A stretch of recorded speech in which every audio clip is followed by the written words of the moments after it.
Buenos días, mis hermanos y amigos. Es un gusto saludarlos en esta mañana. Bienvenidos a nuestra predicación dominical. Como se sabe, estamos hablando del libro de Hebreos. Hemos llegado al capítulo 11 de Hebreos, donde están los héroes de la fe. Un capítulo que básicamente podríamos definirlo como que nos enseña cómo vivir por fe. Así que esperamos que se quede con nosotros, que traiga su Biblia, su papel para que pueda tomar notas y no se vaya. En un momento comenzamos. Dios los guarde. Buenos días, mis hermanos y amigos. Es un gusto saludar. Él es santo por siempre. Es decir, no hay otro como Él. Él está totalmente apartado del pecado. No tiene ninguna relación con el pecado. A Él sea la gloria. Es un gusto que nos podamos reunir como parte del pueblo de Dios para adorarle. Y si trajo su escritura, quiero motivarle a que vaya al libro de Hebreos o la epístola.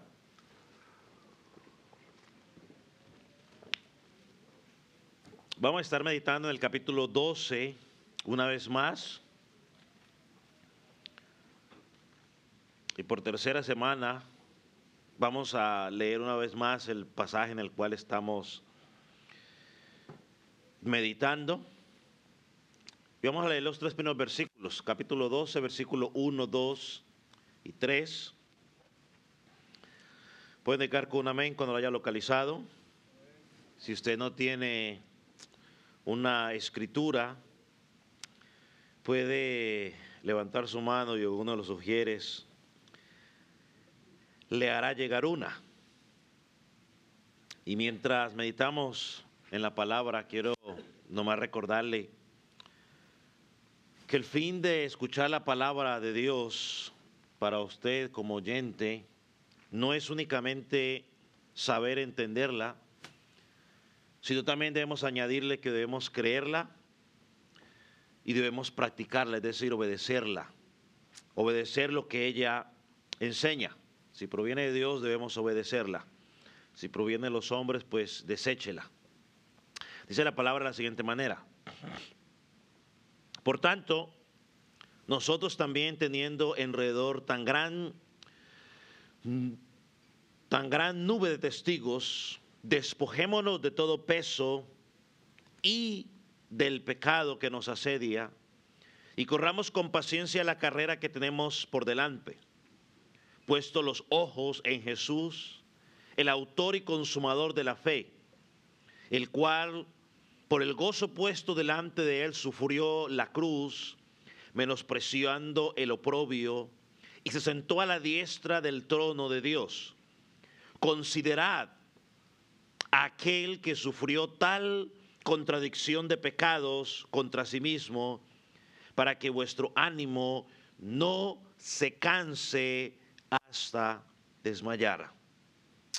Señor, en esta mañana una vez más nos encomendamos en tus manos, agradecidos por el privilegio que tú nos das de reunirnos para adorar tu santo nombre.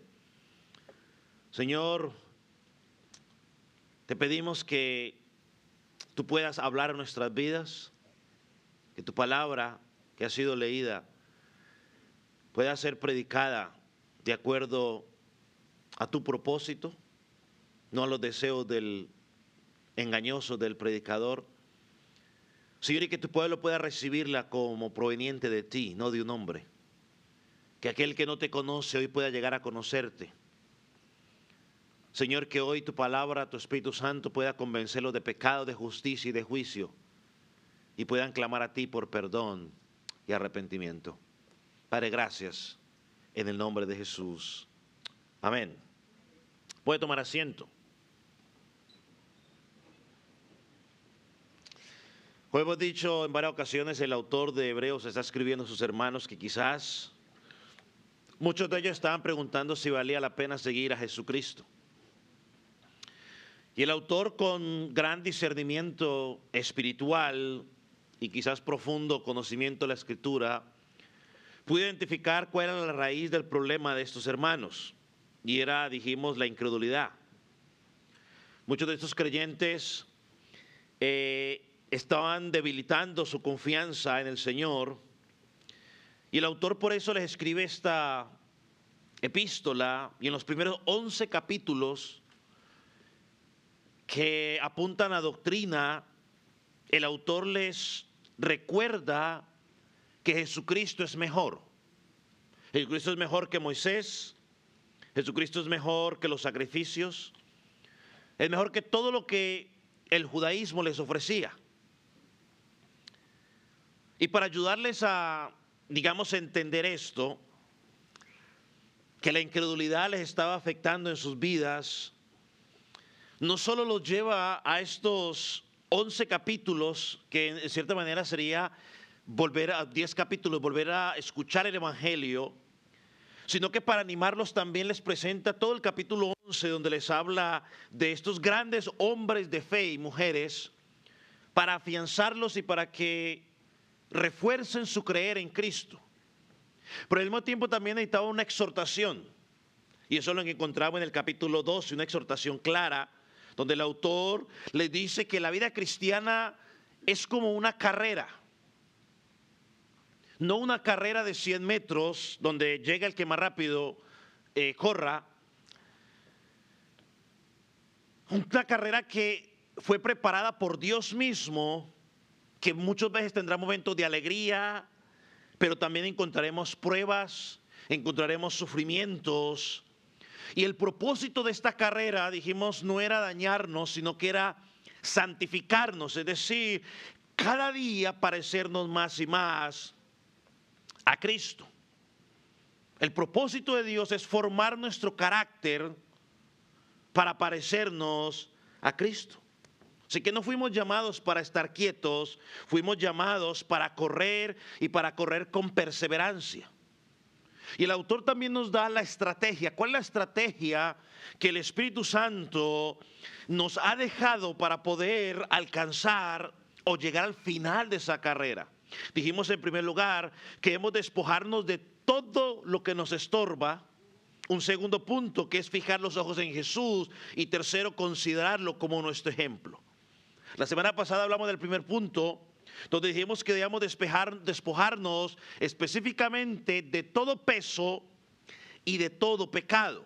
Peso, hablamos y dijimos que implica todo obstáculo que nos impide crecer o correr nuestra vida espiritual. Y dijimos que muchas veces esos obstáculos son cosas buenas, que Dios nos ha bendecido con ellas, pero que comienzan a tomar el lugar o nos empiezan a robar el tiempo que nos corresponde en nuestra relación con Dios y nos impiden seguir creciendo. Pero también dijimos que debíamos despojarnos de todo pecado que nos amenaza. El autor aquí en el pasaje está apuntando a la incredulidad, ese pecado silencioso que debilita nuestra fe, que enfría nuestro corazón, que nos hace retroceder. Pero también dijimos que es bueno también analizar nuestra vida. ¿Qué pecado se está convirtiendo en mí un hábito diario que puede impedirme crecer en mi vida espiritual? Hablamos también de esos medios de gracia que Dios ha dejado para alimentarnos, para que nos ayuden a despojarnos de todo peso y de ese pecado. Hablamos de la lectura de la palabra, el estudio de la palabra. Hablamos de la predicación fiel. O sea, escuchar la predicación fiel de la palabra de Dios los domingos, los miércoles en la congregación, en las escuelas dominicales, en los semilleros de vida. También hablamos de la comunión, los hermanos, los unos con los otros. Y también hablamos de la importancia de la cena del Señor, herramientas que Dios nos ha dado. De hecho, hoy participaremos de la cena del Señor. Así que para correr esa carrera, no solamente necesitamos dejar atrás lo que nos estorba, ese peso, la incredulidad. El autor nos va a mostrar en el versículo 2 y 3 otra herramienta más, si me permite llamarlo de esa manera, y es quizás la más clara que encontramos en el pasaje, y es fijar los ojos en Cristo. Quizás la más fácil y quizás la aplicación más rápida que encontramos en este pasaje. En esta carrera no basta, o en la vida cristiana, no basta únicamente dejar a un lado lo que estorba. Necesitamos tener la mirada en el lugar correcto. Y esa mirada es Cristo. Ahora, cuando el autor está diciendo, puesto los ojos en Jesús, en el idioma original, la idea que el autor está presentando es quitar la vista de todo lo demás y enfocarlo únicamente en una sola cosa. Es como si dijera, deja de mirar a los lados, deja de distraerte y mira únicamente hacia adelante, mira hacia Jesús. Para poder avanzar en mi vida cristiana, yo debo prestar atención no a lo que me rodea, sino hacia dónde estoy caminando. Yo no sé si alguna vez a usted le ha pasado que está caminando o está corriendo y usted empieza a mirar para los lados, y cuando usted empieza a mirar para los lados pierde el ritmo y muchas veces hasta tropieza. Bueno, así es la vida cristiana. Si empezamos a distraernos por las cosas que están a nuestro alrededor, las preocupaciones, los placeres o incluso cosas buenas como ya mencionamos, empezamos a correr o caemos el riesgo de tropezarnos. Yo leí una ilustración donde una persona se acercó al pastor y le dijo, pastor, me voy de la iglesia. Y el pastor le preguntó, pero ¿por qué te vas a ir de la iglesia, hermano? No, porque es que aquí hay mucho problema, pastor, me voy porque hay mucho problema. Le dijo, ok, está bien. Pero antes de que te vayas, quiero pedirte un solo favor. Quiero que agarres este vaso que lo puso así de agüita y le des una vuelta a la congregación con el vaso sin que se te caiga una gota. Y luego te vas a ir, te puedes ir. Dice que la mujer tomó el vaso, o la persona pues, tomó el vaso y empezó a dar la vuelta a la congregación, terminó y le pregunté, entonces ya terminó, sí, me permite hacerle una pregunta, le dijo el pastor. Claro que sí, pastor, dígame. Mientras estaba llevando el vaso, ¿vio algún problema, vio algún chisme, vio alguien mal sentado, vio alguien mal vestido? No, pastor, estaba tan preocupado por mirar el vaso que no mira alrededor. Le dijo, bueno, así se vive la vida cristiana. Ocúpate de mirar a Cristo, no mire lo que está alrededor. Que le vaya bien, hermana. Hay una historia, porque quizás usted dice, bueno, pues esa es inventada. Bueno, esta pasó bien en 1954. Estaban corriendo dos corredores famosos en Vancouver. Y cuando estaban corriendo, dice que Landy iba al frente, pero cuando estaba casi por llegar a la meta, dice que volteó su mirada hacia atrás para ver dónde venía Roger, que era su competidor, y en ese pequeño giro de la cabeza, dice que bajó el ritmo y Roger le pasó y le ganó la meta, le ganó la velocidad, le ganó la carrera. Por un milímetro, por un momento que quitó la mirada de la meta para mirar dónde estaba el otro. Hermano, la vida cristiana, la carrera cristiana se corre mirando a Cristo. Porque en el momento que usted y yo comenzamos a mirar lo que está alrededor, nos distraemos, perdemos el enfoque. No debemos dejar que las circunstancias nos distraigan. Yo lo he dicho en muchas ocasiones y esto no es una justificación, pero es una realidad. Los problemas, las circunstancias siempre van a estar alrededor nuestro hasta que muramos. No va a haber forma de evitarlas o de quitarlas. Siempre van a estar allí. Por eso el autor dice, fija tus ojos en Jesús. Y hazlo con amor, hazlo con fe. Y hermano, y mirar a Jesucristo es correr cada día pensando en quién es Él, recordando lo que ha hecho por nosotros y hacia dónde nos está llevando. Eso es lo que dice el pasaje. Porque nuestra meta es Jesús, nuestro Salvador. A Él es el quien seguimos. Por eso tenemos que aprender a mirar a Jesús. Y lo interesante es que, según los estudiosos de los verbos, Dicen que el verbo que usa el autor en el griego aquí en este pasaje indica un tiempo presente continuo, es decir, una acción continua. Eso significa de que no se trata de que lo miro el domingo en la mañana, un ratico. No significa de que lo miro cuando tengo problemas y necesito salir del problema, entonces miro a Jesucristo. No, la idea es mantener mis ojos en todo momento mirando a Jesús. Es como si el Espíritu Santo nos estuviera diciendo: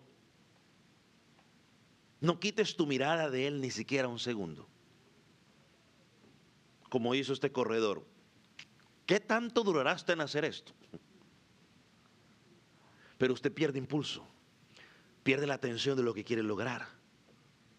Entonces no se trata de una relación ocasional con Jesús, no se trata de una competencia a ver quién tiene una mejor relación con Jesucristo. No, tiene que convertirse en un hábito del creyente. Hace 2 semanas hablamos que el autor le recuerda la gran nube de testigos que ellos tienen, hombres y mujeres del pasado que también enfrentaron pruebas, dificultades. Ellos no son diferentes a usted ni a mí ni a los creyentes del primer siglo. Son hombres y mujeres con las mismas luchas, con las mismas tentaciones. ¿O usted cree que las tentaciones de allá eran diferentes a las nuestras? Oh, pastores, que ellos no tenían las redes sociales. Hermano, alguna cosa tendrían en su momento que llamaba la atención. O sea, no digamos eso, porque yo nací en la época donde no habían las redes sociales. Y en su momento teníamos las distracciones, o no, mis hermanos que nacimos en esa época. ¿Cómo es que nos llaman a nosotros? La generación Z, ¿es qué es? X, o la generación X. Nosotros no crecimos con un celular en la mano.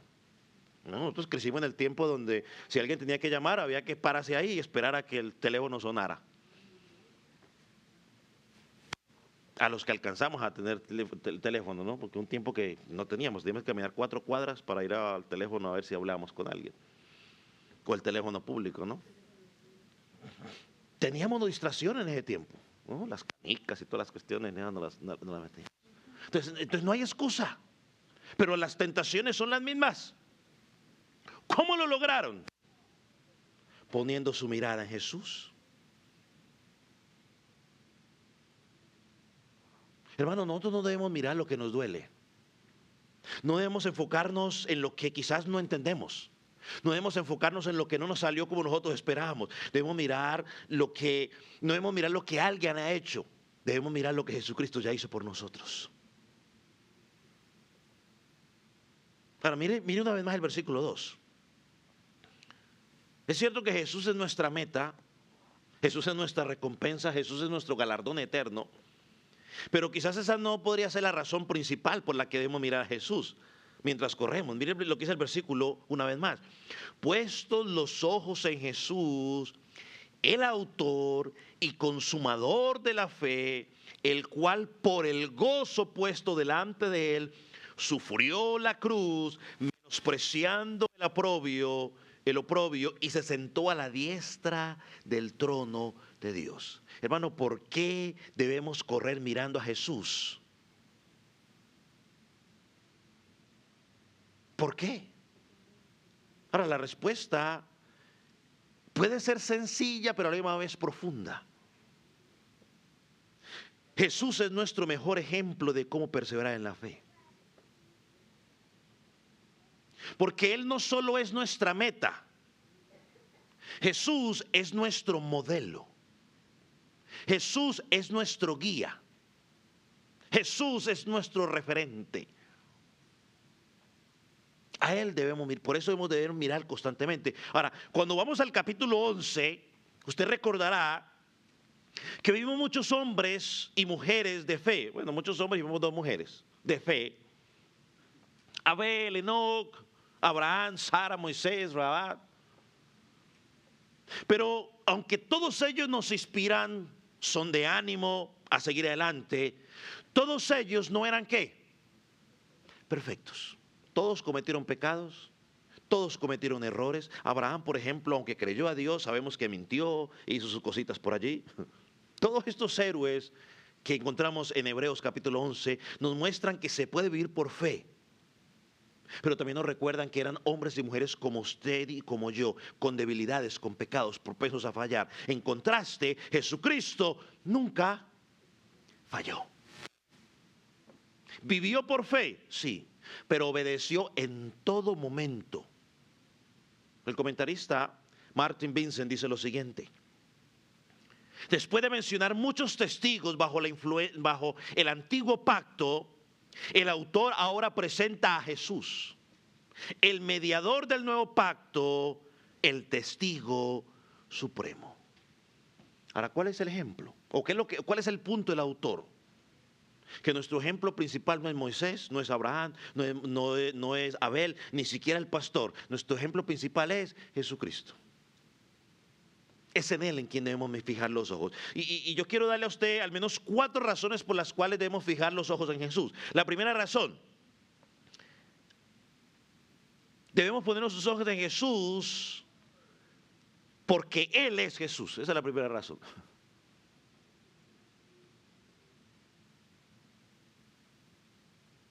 Él es el Señor, lo presenta el autor en varias ocasiones.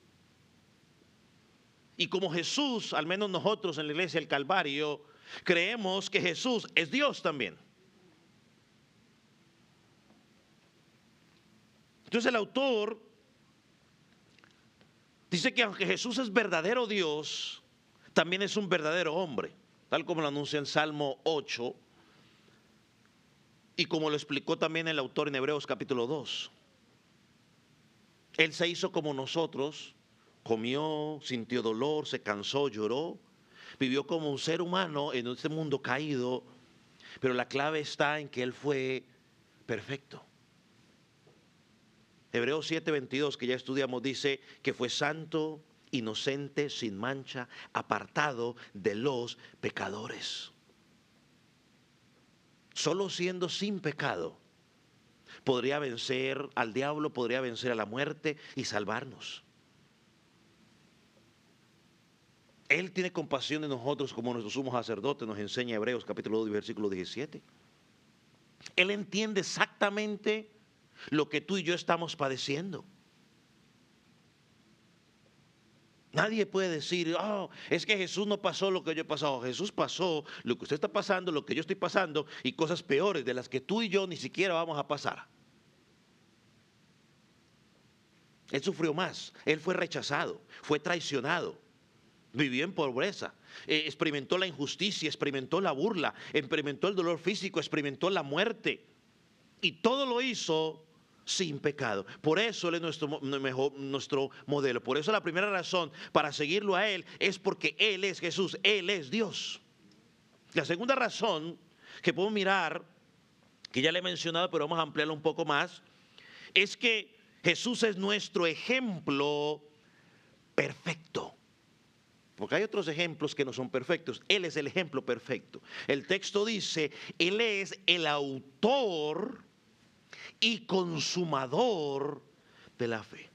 Ahora, yo quiero que usted entienda algo aquí que es interesante. Aquí el autor no se refiere a esa fe como ese regalo que nos fue dado para la salvación, aunque en cierto motivo o en cierto sentido, ya lo hemos estudiado, sí, es Dios el que da la fe a nuestros corazones para poder creer. Pero aquí no está hablando de esa fe, sino que está hablando de la vida de fe de Jesús, el camino completo que recorre el creyente confiando en Dios. Así que cuando el autor dice que Jesús es el autor de la fe, nos está diciendo que Él es nuestro líder, Él es el pionero, Él fue primero que nosotros. Y la palabra que usa el autor aquí, dicen los estudiosos, es como alguien que va a la cabeza, alguien que abre el camino, el capitán que dirige el ejército, un guía que nos lleva por la ruta. Es como cuando vamos por algún camino que nosotros desconocemos y estamos de viaje y ponemos lo que hoy conocemos como el GPS, ¿no?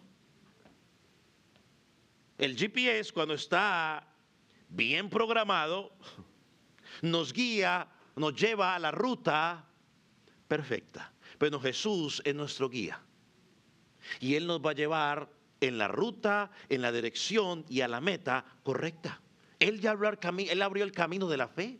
Vivió su vida confiando plenamente en la palabra de Dios sin desviarse. Por lo tanto, Él está capacitado para dirigirlo a usted y para dirigirme a mí. Tenemos que seguirlo con confianza. Dice el autor que no solamente es nuestro guía, sino que Él es el consumador de la fe. Es decir, que Él llevó la carrera hasta su meta. Él la completó. Él no se quedó a la mitad.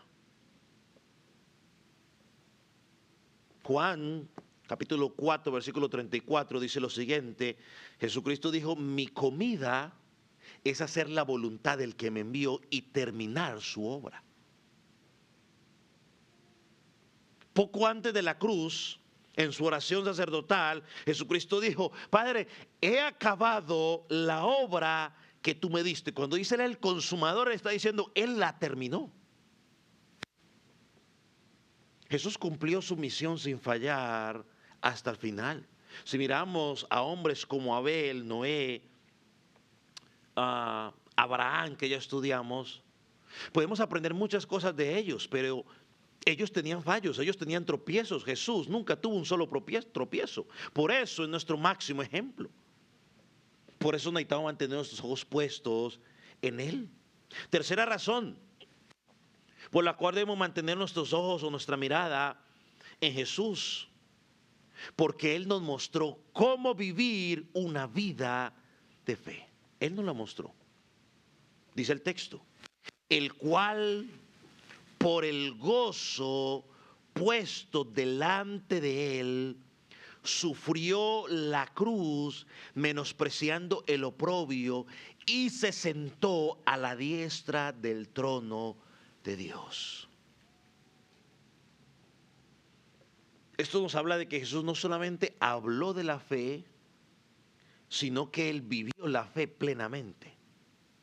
Y la vivió en medio de sufrimiento, en medio del rechazo, en medio de la cruz. Aún allí Jesús siguió confiando en la palabra. Usted recuerda que cuando Jesucristo estaba en la cruz, Mateo 27:43, nos dice que ellos se burlaban de Jesús y le dicen ellos en particular, confía en Dios, líbrele ahora si le quiere, porque ha dicho, soy hijo de Dios. Es decir, esta misma gente reconocía que Jesús en su unidad había confiado en Dios. Que Jesús tenía una fe perfecta. Que Él vivió confiando en el Padre. Jesús no se desvió del camino, no se distrajo por nada. Él oraba, meditaba en las Escrituras, buscaba al Padre constantemente. Hermano, nada lo hizo retroceder, nada lo sacó del camino. Y nada es nada. En algún momento cuando lo quisieron hacer rey, Jesús se iba, porque Él no vino para eso. Él sabía que tenía que llegar y morir en la cruz. Sabía que ese era el propósito del Padre. Y por lo tanto, nada ni nadie lo debía desviar. Permaneció firme. Y cuando el enemigo lo tentó y le trató de poner dudas en su mente, Jesucristo respondió, escrito está. No hay más. Satanás le ofreció todo el mundo. Todo, que Satanás le dijo, vea, te doy todo lo que tú quieras. Yo cada vez que pienso en eso, pues no dejo de reírme al pensar en eso. Pero Jesucristo le contestó, mira, al Señor tu Dios adorarás, a Él solo servirás.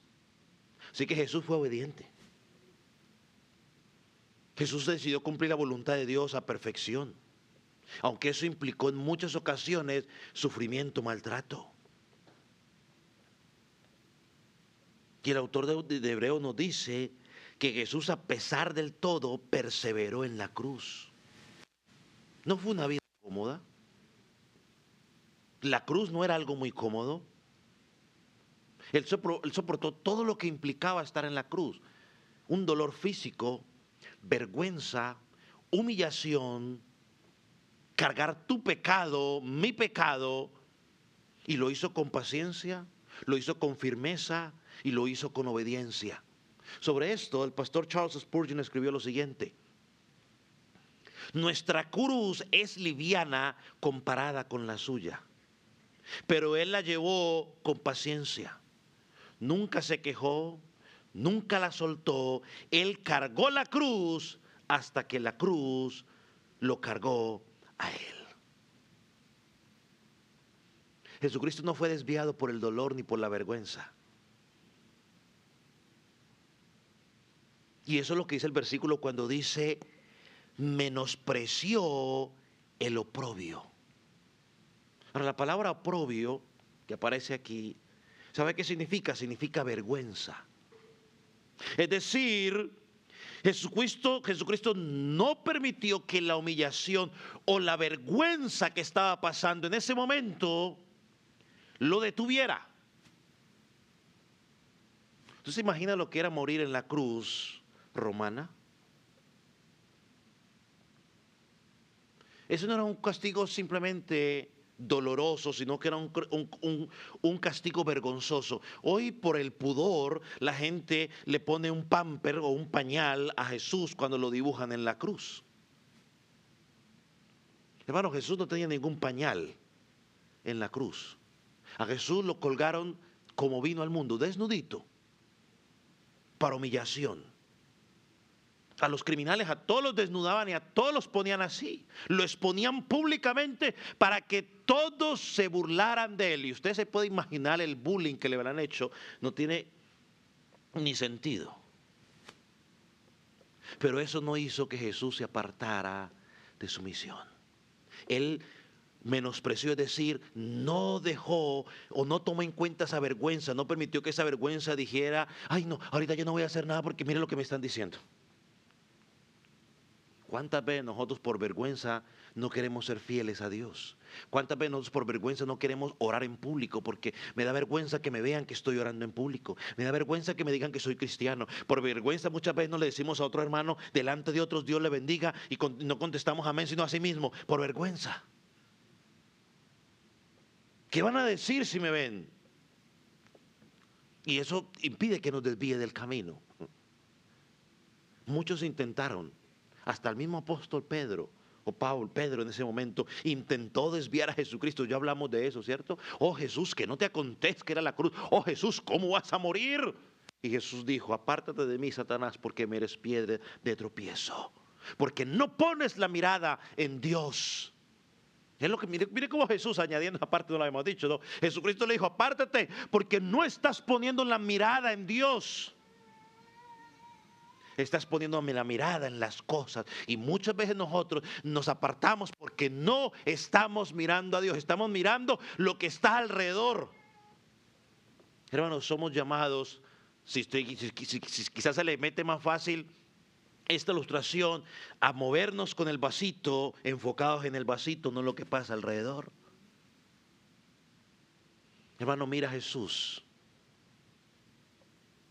La cuarta razón por la que debemos poner nuestros ojos en Jesús es porque Él nos mostró con su vida que vale la pena perseverar hasta el final. Dice el pasaje: soportó la cruz y no se detuvo ante la vergüenza. En tus palabras, Jesucristo estaba mirando más allá del sufrimiento. El pasaje dice, habla, el cual dice: quien por el gozo. ¿Cuál era el gozo de Jesús?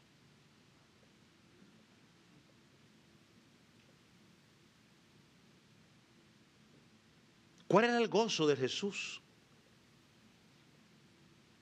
Yo creo que el gozo de Jesús lo encontramos en el Salmo 110, versículo 1. donde el Padre le había dicho que sería exaltado y sentado a la diestra del Padre. El Salmo 110:1 dice, Jehová dijo a mi Señor, siéntate a mi diestra hasta que ponga a tus enemigos por estrado de tus pies. Por eso perseveró por esa promesa.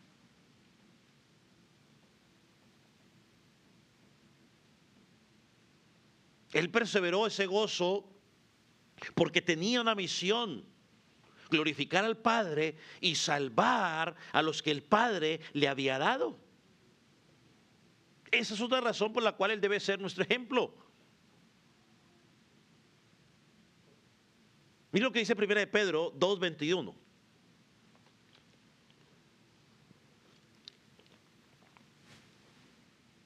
Dice, pues para esto fuisteis llamados, para que también Cristo, porque también Cristo padeció por nosotros, dejándonos ejemplo, ¿para qué? Para que sigáis sus pisadas. Ahora piensa por un momento a quién fue dirigido este mensaje en Hebreos. Ellos no estaban corriendo como Jesús. Ellos estaban dudando, estaban paralizados por el temor, estaban perdiendo de vista la meta. Y en lugar de avanzar en la fe cristiana, se habían quedado estancados. Estaban preocupados por las críticas, estaban preocupados por las pérdidas materiales, por lo que pensarían sus amigos, qué pensarían sus vecinos, qué pensarían sus familiares. Y no estaban dispuestos a cargar la cruz de Dios o que Cristo les había dado. En lugar de menospreciar la vergüenza, es decir, no dejar que la vergüenza se convirtiera en un obstáculo, se estaban dejando dominar por ella. Ahora, ¿qué era lo que debían hacer? ¿Y qué es lo que tú y yo debemos hacer? Pues, hermano, volver la mirada a Cristo. Recordar lo que Dios había prometido, para que al final podamos decir, Señor, he acabado la carrera, he guardado la fe. Ahora, ¿cuál es la otra clave o cuál es la otra estrategia que el autor nos da para poder llegar a esta carrera hasta el final, ¿no? Despojarnos de todo peso, poner la mirada en Jesús? El autor añade algo más, es considerar a Jesús, versículo 3. Es decir, ahorita le voy a decir lo que significa esa palabra, pero mira lo que dice el versículo 3. Considerad a aquel que sufrió tal contradicción de pecadores contra sí mismo. ¿Quién es ese? ¿A quién tenemos que considerar? A Jesús. La palabra considerar, hermano, miren lo que significa la palabra considerar. Significa pensar con cuidado. Significa reflexionar punto por punto. Significa mirar con atención lo que vivió Jesús. Eso es considerar. O sea que lo que el autor lo está diciendo es hasta aquí, mire, vea, piensen con cuidado, reflexionen punto a punto, reflexionen con atención cómo vivió Jesús.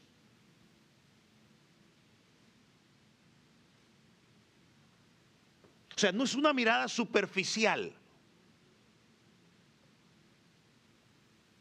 No es algo que se hace de vez en cuando. Es algo constante. Hay un comentarista que lo explica de esta manera. Deténganse a pensar en los sufrimientos de Cristo, no solo en la cruz, sino también en todo lo que todo lo que lo llevó hasta allí. Hermano, esto es una orden. Considerar, y verbo imperativo, es una orden. No es si tú quieres, si a ti te gusta, si te parece bien. Y yo creo que a veces nosotros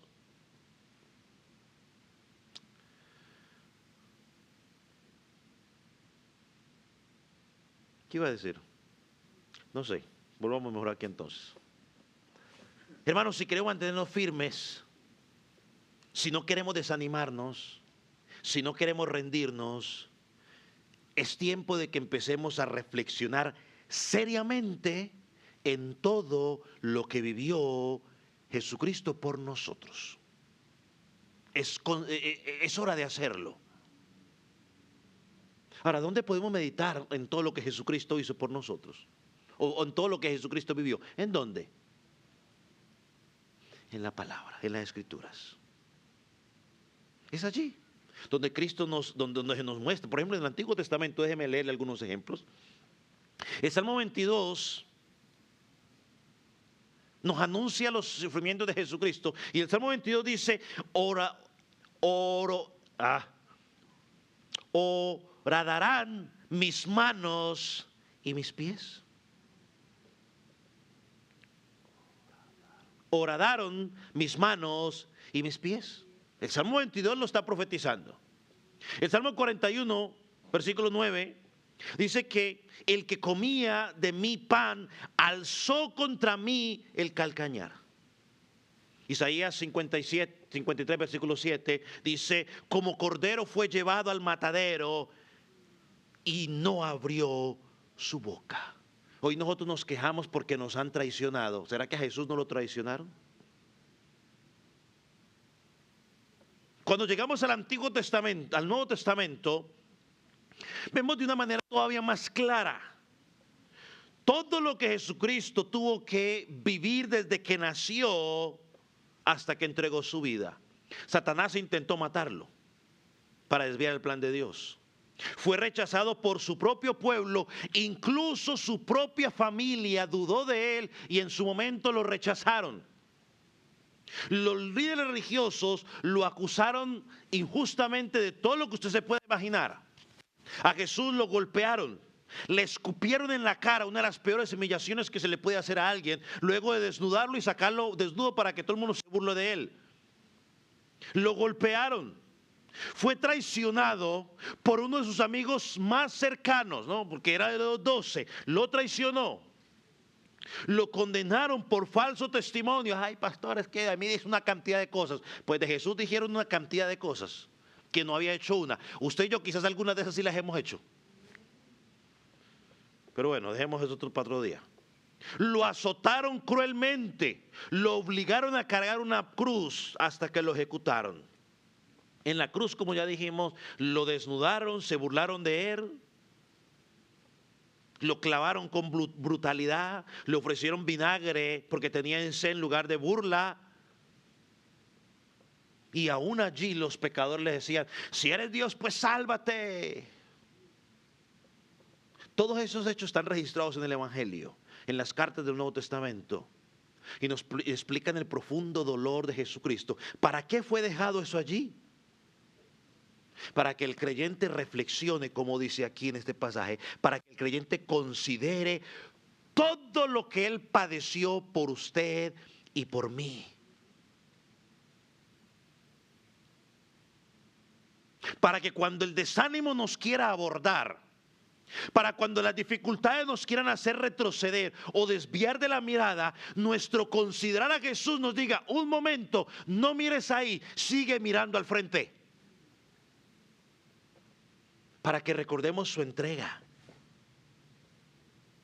Sigue adelante, no te detengas.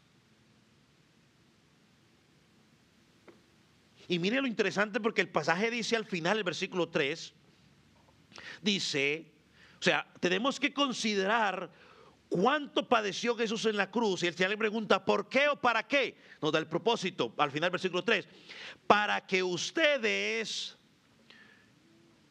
O esto dice, para que vuestro ánimo no se canse hasta desmayar. Esta versión dice aquí, para que ustedes no desmayen ni su alma se debilite. ¿Está entendiendo lo que está diciendo el autor?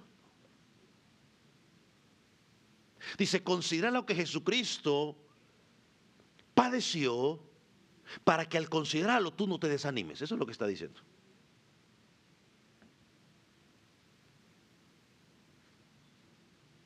O sea, no consideres lo que te hicieron. No consideres lo que no entiendes. No consideres el problema que estás pasando. No consideres eso. Porque si tú consideras, es decir, si tú te detienes a pensar en lo que te hicieron, en la dificultad que estás pasando, en tu enfermedad, el autor dice, te vas a desanimar. No vas a avanzar.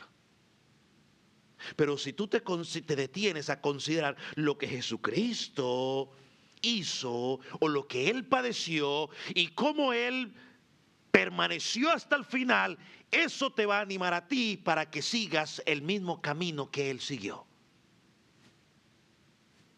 Por eso muchos retrocedemos. Por eso muchos hoy que decimos ser cristianos, estamos en una iglesia cristiana, pero estamos estancados, totalmente estancados. ¿Por qué? Porque no estamos considerando lo correcto, estamos considerando lo incorrecto.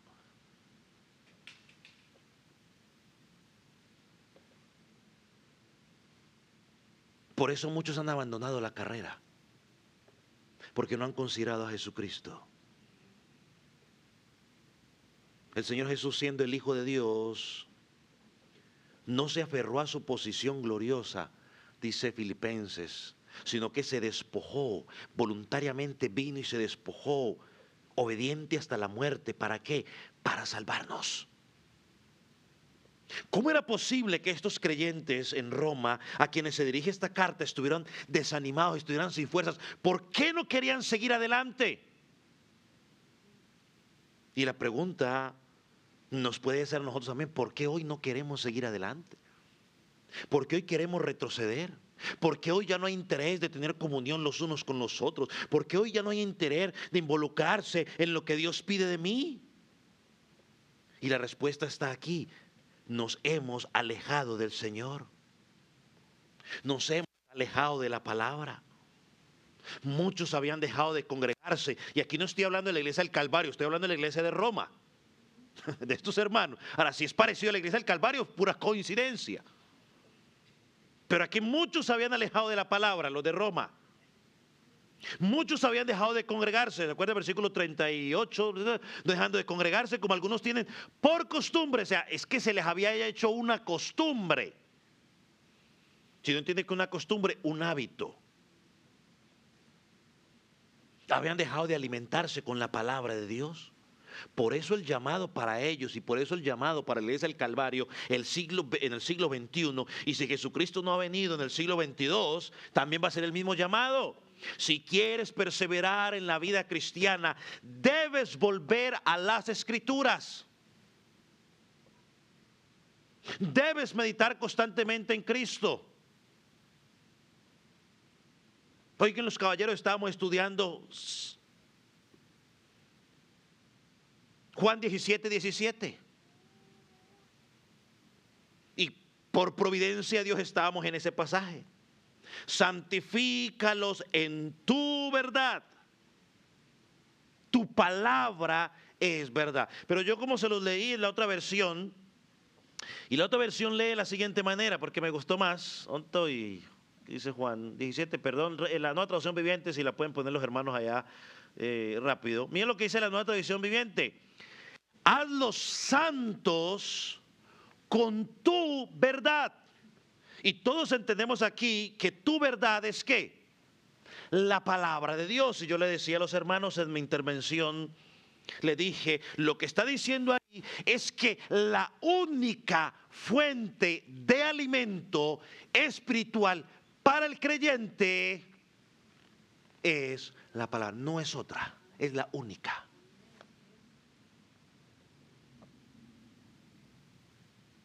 Nadie puede decir que es cristiano alejado de la palabra de Dios. Es imposible. No se puede. Si tú dices que eres cristiano y no tienes una relación íntima con la Escritura, olvídate, te estás engañando a ti mismo. Y como dice el pastor Miguel Núñez, no hay nada más peligroso que no ser salvo, que creer que eres salvo cuando no lo eres. Y hay mucha gente que anda por ahí creyendo que es salvo porque sabe Juan 3:16. Y porque sabe el versículo clave que todo el mundo le gusta. La Biblia dice, ayúdate que yo te ayudaré. Y como se sabe en ese versículo, entonces dicen, ¡wow! Ya soy cristiano. No, señor. Y para añadir, para los que están convencidos, la Biblia no enseña eso, ayúdate que yo te ayudaré. Eso no existe en la palabra. Esos son adagios de los hombres y no es que la Biblia y luego le añaden ahí, no. La Biblia no enseña eso.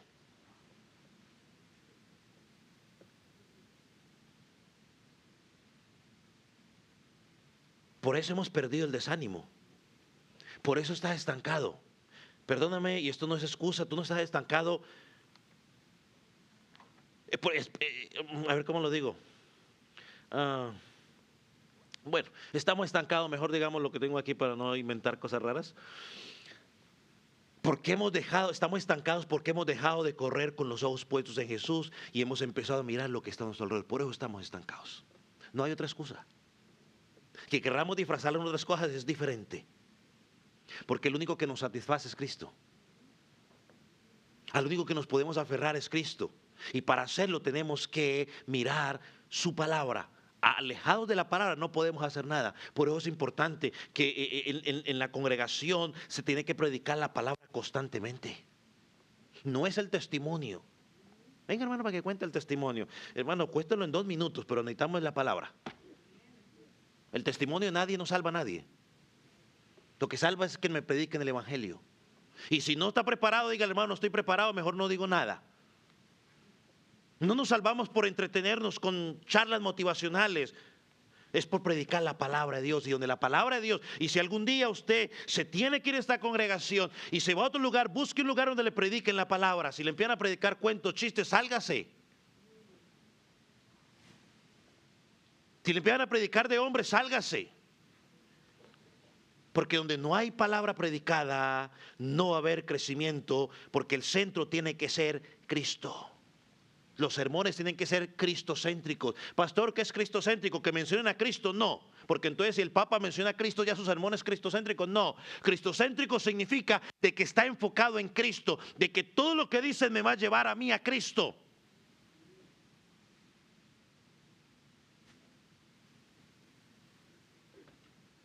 Volver a Jesús entonces es mirar su ejemplo, vivir su palabra. Déjenme, ustedes recuerdan el pasaje en Lucas, donde los discípulos van camino de Emaús después de que Jesucristo fue crucificado. Y dice el pasaje que Jesucristo, 2 de ellos iban tristes, confundidos, porque habían olvidado todo lo que Jesús les había dicho. Estaban preocupados porque, mejor dicho, todo lo que Jesucristo nos dijo, pues se fue por el desagüe. No pasó nada. Jesús se para al lado de ellos y dice el pasaje que Jesús les empezó a explicar las escrituras. Dice que comenzó desde Moisés, los profetas y sobre él. O sea, ¿qué hizo Jesús para levantarles el ánimo? Les dio un abrazo, les dio un beso, les dio dinero para que compraran pan. ¿A dónde los llevó? A la escritura dice que desde Moisés hasta él los llevó. ¿Y qué pasó con esos discípulos? Sus ojos fueron abiertos, volvió al gozo y dice que luego hablando entre ellos en Lucas 24 versículo 32 decía: no ardía nuestro corazón mientras hablaba en el camino y nos explicaba las escrituras.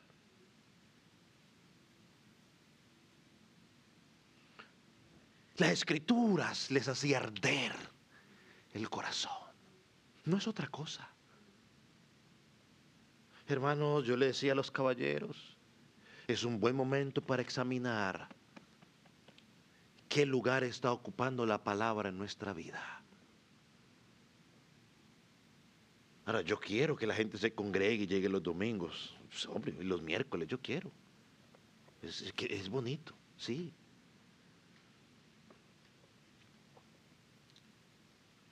Pero me motiva más ver que el creyente tenga una relación profunda con la palabra. Cuando el creyente llama y pregunta: pastor, mire, lo que pasa es que estoy leyendo aquí, no entiendo, a ver, explíqueme esto, pastor, porque estoy leyendo aquí y no entiendo qué es esto. Dice: wow, ese hermano está meditando en la palabra. ¿Cómo está tu relación con la palabra? ¿Quieres recuperar el fuego de tu alma, si me permite llamarlo de esa manera? ¿O quiere que tu amor se avive otra vez por Jesucristo? Regresa a la palabra, iglesia. Es que no es que te den una llamada, no es que te den un abrazo, no es que, mi hermano, eso sí es bueno, pero es que ese no es la solución al problema. Si fuera por besos y abrazos, pues entonces listo, besémonos y abracémonos y solucionado el problema. Pero esos besos, esos abrazos, lo único que van a hacer es que nos van a dar un empujoncito pequeño, emocional. Van a alimentar simplemente nuestra carne. Ay, sí, me siento especial, me siento especial. Pero ¿qué es lo espiritual? No vamos a vivir de besos y abrazos y llamadas. Y no estoy diciendo que no lo haga, no hágalo. Si lo podemos hacer, hágalo, llame. Pero lo podemos llamar todos los días, todos los creyentes. Le podemos mandar todos los días mensajitos, todos los creyentes, pero le aseguro 100% como un día me voy a morir. Si usted no tiene intimidad con la palabra, esos mensajes, esos abrazos, esas llamadas no van a servir absolutamente para nada. ¿Quieres que tu alma, que tu fuego regrese? Sumérgete en ella. Medita en ella día y noche. Expon tu corazón a la palabra de Dios. Mírate en el espejo de la palabra de Dios. Mírate todos los días.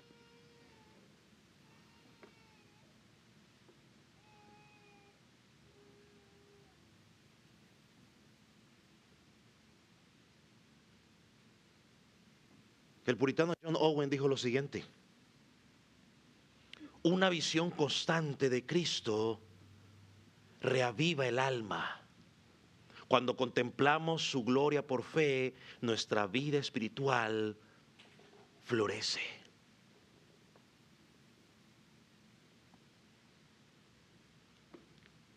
¿Quiere correr hasta el final? Mira a Jesús. No sé si tú estás como la mujer que le conté de los al principio, que estás más preocupado por lo que pasa alrededor, por no mirar a Cristo. Mira a Cristo. Y cuando miramos a Cristo, todo lo demás va a encajar. O de pronto eres como el corredor que estás corriendo, pero estás mirando a ver dónde viene Sutano, dónde viene Mengano. Vas a tropezar. Si no te alimentas con la palabra, no vas a avanzar en tu vida espiritual. Y te lo digo una vez más, con amor, en tono pastoral. No culpes a otras personas por lo que tú has dejado de hacer. No creces espiritualmente, no avanzas espiritualmente, porque tu tiempo de intimidad con la palabra, tu tiempo de vida de oración ha reducido al menos cero. Y amigo que estás en Cristo, hoy es el día de salvación. Hoy el llamado es a creer en Jesucristo, el único que te puede salvar. No son tus buenas obras, no son tus buenas intenciones, no es la iglesia en particular, es Jesucristo. Ven a Cristo, pon los ojos en Él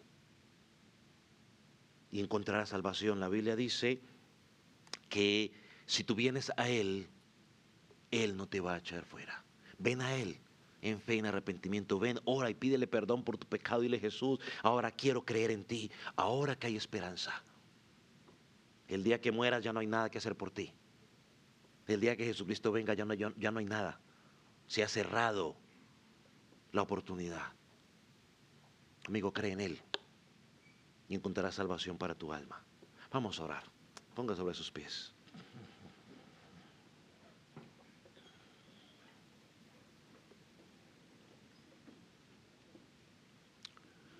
Antes de que oremos, yo quiero que pienses por un momento, que tú reflexiones y te preguntes: ¿a quién estás mirando? ¿A quién estás mirando? Todos tenemos dificultades, todos tenemos problemas con los vecinos, en el hogar, en el trabajo, en la congregación, en todo lugar tenemos dificultades. Yo te pregunto a ti con sinceridad: ¿a quién estás considerando? ¿A Jesús ¿O estás considerando los problemas que estás pasando? Yo no sé cómo está tu desánimo. Quizás estarás pensando en irte y dejar todo y decir, vámonos para otro lado y empezar de nuevo. Aparentemente puede ser la mejor solución, pero en realidad lo que estás haciendo es poniendo una cura temporal, porque el problema va a estar allí. Mañana o en 2 años o en 3 años volverás a lo mismo, porque tu mirada está puesta en los hombres, en las dificultades, no en Cristo. ¿En quién estás mirando? Pregúntate a ti mismo, ¿cómo está tu vida espiritual? ¿Cuánto tiempo estás invirtiendo en meditar en la palabra, en aprender el versículo? ¿Cuánto tiempo estás meditando en mirar cómo vivió Jesús? ¿Qué puedo aprender de él? Considerar, dice el pasaje, y es mirar atentamente.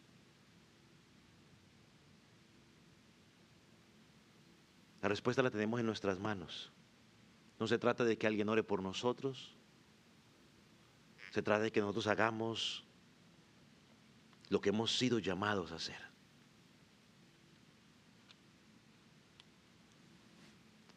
Padre, tu palabra ha sido predicada.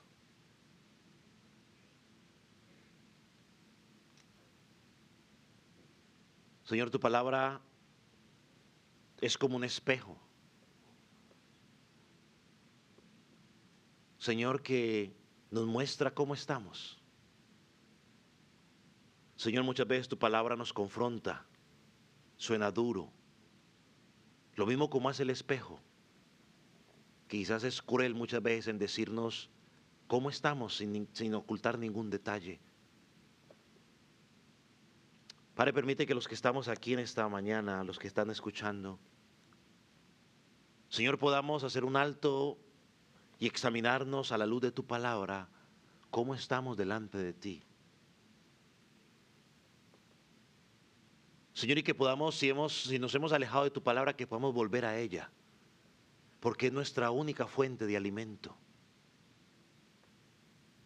Porque en ella encontramos el testimonio de Jesús. En ella encontramos libertad de muchas formas de pensar que estábamos errados, de muchas ideas que nos enseñaron. Tu palabra nos trae la libertad, porque nos muestra cómo son. Señor, perdónanos porque muchas veces hemos visto tu palabra, simplemente nos hemos acostumbrado y no la vemos como tu palabra, tu pensamiento, tu deseo a nuestro corazón. Señor, ayúdanos a tomarla en serio. Señor, llévanos a poder practicarla.